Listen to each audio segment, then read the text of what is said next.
Hi students, for today's class we are going to study about requirements engineering, which is the most important topic in software engineering.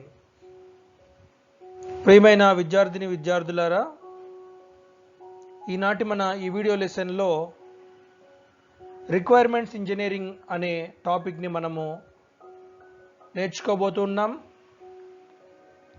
దీంట్లో software ఇంజనీరింగ్లో ఒక ముఖ్యమైన భాగం ఇది requirements engineering.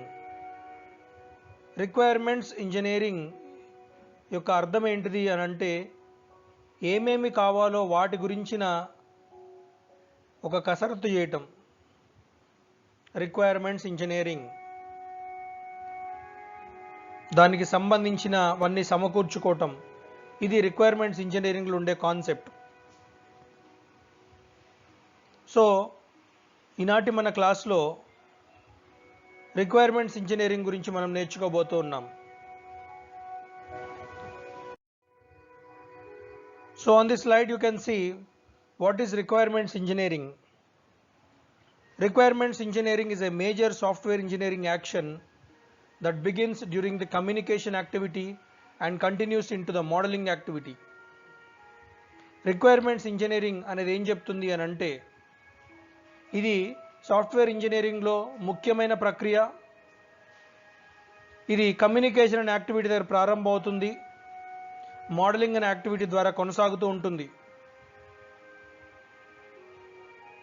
It must be adapted to the needs of the process, the project, the product and the people doing the work.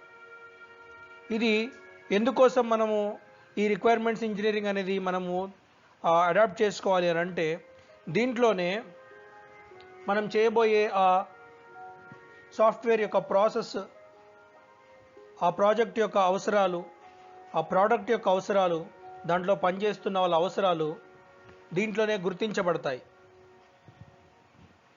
So requirements engineering is a major software engineering action that begins during the communication activity and continues into the modeling activity.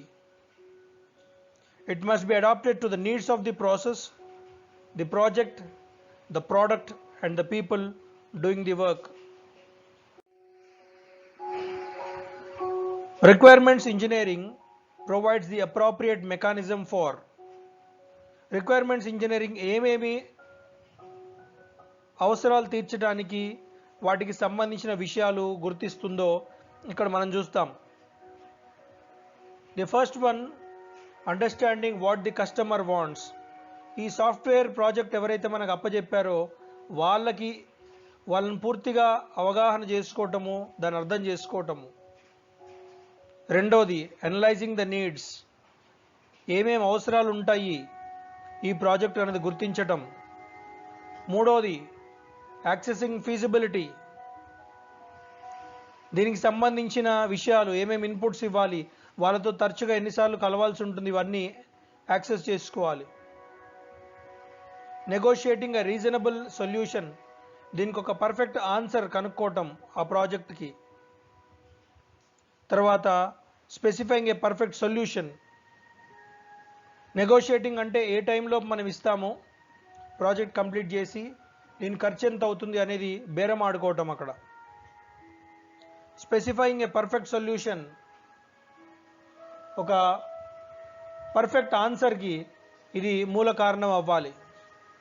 Validating the requirements. A inputs ఇవ్వకూడదు, ఇస్తే ఏమవుతుంది, దానికి సంబంధించిన output ఏమొస్తుంది. And the last thing here, transforming the software into an operational system. ఈ సాఫ్ట్వేర్ని ఒక మంచి పనిచేసే ఆపరేషన్లో ఉండగలిగే సిస్టమ్ లాగా మనం డెవలప్ చేయటం. These are the key points of requirements engineering. ఇక్కడ మనం చూస్తున్నాము the main activities of requirements engineering. ఈ 7 పాయింట్లు కనుక మీరు ఆన్సర్లో హైలైట్ చేయగలిగి రాస్తే చాలు, సగం మార్కులు పడతాయి మీకు. Requirements engineering consists of the following main activities. 1. Inception. 2. Elicitation. 3. Elaboration. 4th one, negotiation. 5th one, specification. 6th one, validation. And the 7th one, requirements management. I repeat the statement again. Requirements engineering consists of the following main activities. 1. Inception. The second one, elicitation. Third one, elaboration. Fourth one, negotiation. Fifth one, specification. Sixth one, validation. And the 7th one is requirements management. So let us briefly study about the activities in requirements engineering. The first point here is inception. Developers and users meet their needs and wants regarding the software project. Developers అని అంటే software తయారు చేసే వాళ్ళు, users అంటే software తయారు చేయమని మనకి ఇచ్చిన వాళ్ళు. Meet their needs and wants regarding the software project. So developers తర్వాత యూజర్స్ ఇద్దరు కూడా వాళ్ళ యొక్క అవసరాలు ఏమేమి ఉన్నాయో సాఫ్ట్వేర్కి సంబంధించిన ఈ ఇన్సెప్షన్ అనే యాక్టివిటీలో గుర్తించబడతాయి. వాళ్ళకి ఏం కావాలి, ఎలాంటి సాఫ్ట్వేర్ కావాలి, ఈ సాఫ్ట్వేర్ తయారు చేయడానికి వీళ్ళకేం కావాలి, ఈ రెండు కూడా ఈ ఫస్ట్ పాయింట్లో గుర్తించబడతాయి. That is inception. Developers and users meet their needs and wants regarding the software project. Needs and wants అవసరాలు, వాళ్ళిద్దరికీ సాఫ్ట్వేర్ తయారు చేయడానికి వీళ్ళకేం అవసరాలు కావాలి, సాఫ్ట్వేర్ ఎలా తయారు చేయాలి అనేది వాళ్ళకు సంబంధించిన విషయం. So that is inception. Coming to elicitation, the process related to gain knowledge of the project through various methods. Elicitation అని అంటే దాని మీద పూర్తిగా అవగాహన పెంచుకోవటం, ఆ ప్రాజెక్ట్కి సంబంధించిన విషయాల మీద ఏ రకంగా మనము నాలెడ్జ్ గెయిన్ చేయొచ్చో దానిపైన దృష్టి సాధించటం.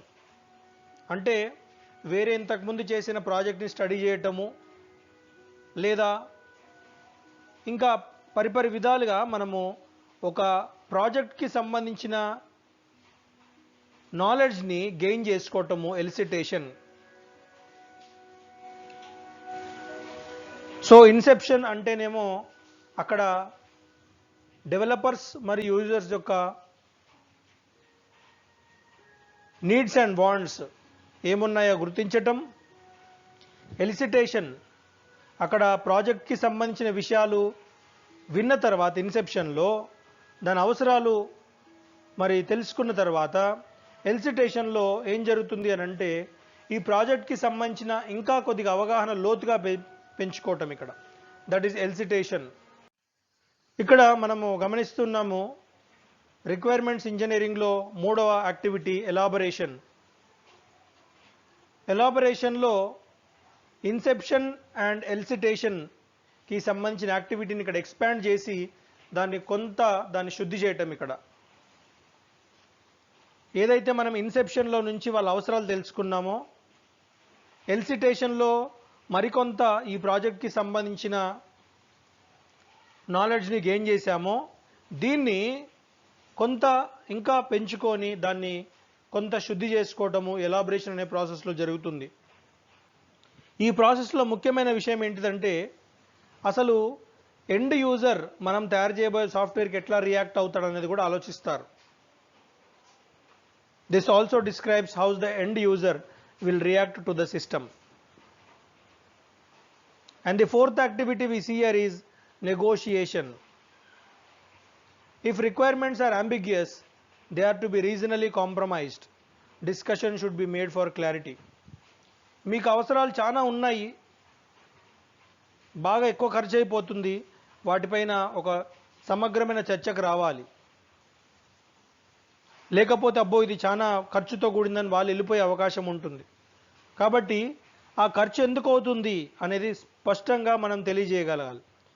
ఇంత టైం ఎందుకు తీసుకుంటున్నారు, 2 years టైం అడిగారు ఈ ప్రాజెక్ట్ డెవలప్ చేయడానికి, అంత టైం ఎందుకు అవసరం అవుతుంది మీకు అనేది అవతల వాళ్ళకి క్లియర్గా ఎక్స్ప్లెయిన్ చేయగలిగితే then you will be clear about negotiation. So elaboration is the information obtained from inception and elicitation is explained and refined. Here elaboration also describes how the end user will react to the system. Negotiation, if requirements are ambiguous, they are to be reasonably compromised. Discussion should be made for clarity. That is the fourth activity. Now coming to the fifth activity, this is specification. Specification may be a written document, a set of graphical models, a formal mathematical, a collection of usage scenarios, a prototype for the software project. Specification అని అంటే గుర్తుపెట్టుకోండి, చాలాసార్లు మనం ఏదైనా mobile phone కొన్నా, ఏదైనా laptop కొన్నా, ఏదైనా కంప్యూటర్ కొన్నా దాని స్పెసిఫికేషన్ ఏంటో అడుగుతారు. స్పెసిఫికేషన్ ఏంటో అడిగినప్పుడు ర్యామ్ ఎంత, దీని ఇంటర్నల్ మెమరీ ఎంత, దీంట్లో ఉండే ఆపరేటింగ్ సిస్టమ్ ఏంటిది అనేది అడుగుతాం. అది మీకు ఒక బుక్లెట్ లాగా ఇవ్వచ్చు, లేదా ఒక బొమ్మ ఇవ్వచ్చు, ఒక డయాగ్రామ్ ఇవ్వచ్చు, లేదా ఏదైనా మ్యాథమెటికల్ ఒక ఫార్ములా ఉంటే దాంట్లో ఇవ్వచ్చు. సో ఇటువంటిది స్పెసిఫికేషన్ అని అంటాం. So specification is a written document. It may be a written document, a set of graphical models, a formal mathematical, a collection of usage scenarios, a prototype for software product. A collection of usage scenarios అని అంటే already ఇప్పుడు ఉన్న సిస్టమ్కి ఏమైతే ఉన్నాయో దానికన్నా దీనికి మెరుగేంటిది, దానికన్నా దీనికి ఎక్కువ ఏముంది అనేది చూపించటం. That is the collection of usage scenarios. ఇప్పుడు యూజ్ చేస్తున్న దానికన్నా దీనికి ఎక్కువ ఏముంది, కెమెరా ఎంత ఎక్కువ ఉంది, ర్యామ్ ఎంత ఎక్కువ ఉంది అనేది చూపించటం. That is the fifth activity, specification. Next one, validation. Validation refers to a different set of tasks that ensure that the software has been built in traceable to the customer requirements. Customer ఏదైతే specifications ఇచ్చాడో, ఏవైతే టాస్క్లు ఇచ్చాడో దాని పరిధిలోనే ఈ యొక్క software ఉండేటట్టుగా చూసుకోవటమే వ్యాలిడేషన్. కరెక్ట్గా బిల్డ్ అయిందా లేదా ఈ సాఫ్ట్వేర్, కరెక్ట్గా అవసరానికి సంబంధించిన ఆన్సర్స్ వస్తున్నాయా లేదా అనేది చూసుకోవటమే ఇక్కడ వ్యాలిడేషన్ అని అంటాం. వ్యాలిడేషన్ అంటే గుర్తుపెట్టుకోండి, కరెక్ట్గా స్టార్టింగ్ వాల్యూ ఎంత, లాస్ట్ వాల్యూ ఎంత అనేది ఇవ్వటము. ఈ స్టార్టింగ్ వాల్యూ లాస్ట్ వాల్యూ మధ్యలోనే మన ఆన్సర్స్ ఉండాలి. దానికన్నా తక్కువ ఇస్తే ఒక వేరే ఆన్సర్ రావాలి, దానికన్నా ఎక్కువ ఇస్తే వేరే ఆన్సర్ రావాలి, which are not valid answers. So valid answers రావాల్సిన రేంజ్ ఒకటి ఉంది, దాని మధ్యలోనే దీని ఆన్సర్స్ డెవలప్ కావాలి. So that is validation. Now coming to the last activity, that is requirements management. This is a set of activities that help the project team identify, control, track requirements and change to requirements at any time as the project proceeds. ఇప్పుడు చెప్పుకున్నవన్నీ కూడా ఏ టైంలో మారినా వాటిని control చేయగలగాలి, ఏ టైంలో అవసరాలు పెరిగినాయి తగ్గినాయి అనేది ఐడెంటిఫై చేయగలగాలి. తర్వాత ఈ రిక్వైర్మెంట్స్ పలానా యాక్టివిటీ దగ్గర మీట్ అవుతున్నాయా లేదా గుర్తించాలి. ఇది ఎప్పుడు జరుగుతుంది అని అంటే ఈ ప్రాసెస్ ఇన్సెప్షన్ ఎల్సిటేషన్ అనే ప్రాసెస్ ఎప్పుడైతే స్టార్ట్ అయిందో అక్కడ రిక్వైర్మెంట్స్ ఇంజనీరింగ్ అని స్టార్ట్ అయింది. కాబట్టి ఆ పాయింట్ దగ్గర ఎగ్జాక్ట్గా అవసరాలు తీర్చబడుతున్నాయా, ఇంకా ఏమైనా ఎక్స్ట్రా అవసరాలు ఉన్నాయా, కొన్ని అవసరాలు ఇక్కడ అవసరం లేదా అనేది గుర్తించడమే ఈ requirements management. So this is a set of activities that help the project team identify, control, track requirements and changes to the requirements at any time as the project proceeds. Project ముందు పోతున్న కొద్దీ project 2 సంవత్సరాలు అనుకుంటే analyse చేసుకున్న first డేనే ఏమేమి అవసరాలు కావాలని, కానీ ఒక నెల తర్వాత కొన్ని అవసరాలు పెరిగినాయి. ఆ అవసరాలను గుర్తించి మళ్ళీ వీళ్ళకి సప్లై చేయటమే ఈ రిక్వైర్మెంట్స్ ఇంజనీరింగ్ యొక్క ప్రాసెస్. 6 నెలలు అయిపోయింది, ఇంతమంది టీం అవసరం లేదు, దీనికి తెలిసిపోయింది, ఒక నలుగురు మరి దీంట్లో ఖాళీగా ఉండేటట్టున్నారు, ఆ నలుగురిని తీసుకుపోయి వేరే ప్రాజెక్ట్ అసైన్ చేయటము కాదు, ఇంకొక నలుగురు అవసరం ఉంది 6 నెలల తర్వాత అని అనుకున్నప్పుడు మరొక నలుగురిని హైర్ చేసుకోవటము. అంటే ఈ ప్రాజెక్టు ఫస్ట్ మంత్ నుండి 24th మంత్ 2 years ప్రాజెక్ట్ అనుకున్నప్పుడు ప్రతిరోజు ఏ అవసరాలు కావాలో గుర్తించటము, వాటిని సప్లై చేయటము, ఏ అవసరాలు ఎక్సెస్ ఉన్నాయో వాటిని తీసేయటము ఈ రిక్వైర్మెంట్స్ ఇంజనీరింగ్ యొక్క ప్రాసెస్ అన్నమాట, రిక్వైర్మెంట్స్ మేనేజ్మెంట్ యొక్క ప్రాసెస్. కాబట్టి మై డియర్ స్టూడెంట్స్, మీరు ఈ ఆన్సర్ని బట్టైనా సరే నేర్చుకోవాలి. ఎట్టి పరిస్థితుల్లో ఈ ఆన్సరు మీకు వచ్చేసేయాలి. ఇది అంత ఈజీగా, ఈ సబ్జెక్టే అంత ఈజీగా అర్థం కాదు, దాంట్లో రిక్వైర్మెంట్స్ ఇంజనీరింగ్ అనేది మరింత క్లిష్టమైన టాపిక్ ఇది. సో ఇక్కడ మనము దీంతో మనం సెకండ్ యూనిట్ క్లోజ్ చేయబోతున్నాం. ఈ ఓన్లీ ఇంపార్టెంట్ ఆన్సర్స్లో second unit we are going to close with this answer. ఇక్కడ మనం ప్రిన్సిపల్స్ ఫస్ట్ నుంచి ప్రిన్సిపల్స్ నేర్చుకుంటూ వస్తూ ఉన్నాము. ఈ ప్రిన్సిపల్స్లో 3 ఇంపార్టెంట్ ప్రిన్సిపల్స్ మనము నేర్చుకున్నాము. ఒకటి core principles that guide practice,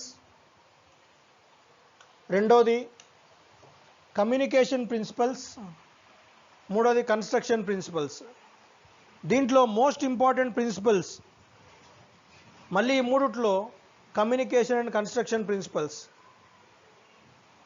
ఇక requirements engineering, core principles that guide practice, ఈ రెండిట్లో కూడా ఈ మొత్తం 4 ఏవైనా 2 వచ్చే అవకాశం ఉంది.